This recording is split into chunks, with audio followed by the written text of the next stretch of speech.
Viral di media sosial sebuah video tetangga yang menjemur baju di tengah-tengah jalan sehingga membuat mobil tidak bisa lewat. Pada video tersebut, terlihat seorang perempuan menempatkan jemuran di depan rumah. Namun penempatan jemuran tersebut memakan jalan. Alhasil, setiap mobil lewat harus meminggirkan jemuran tersebut agar dapat melintas.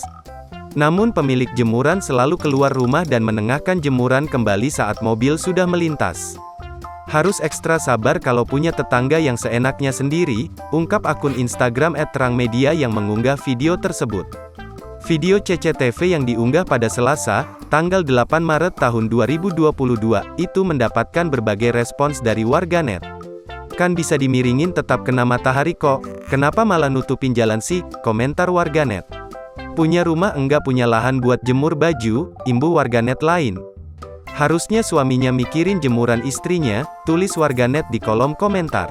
"Posisi jemuran dipalihkan enak jangan melintang gitu," timpal lainnya.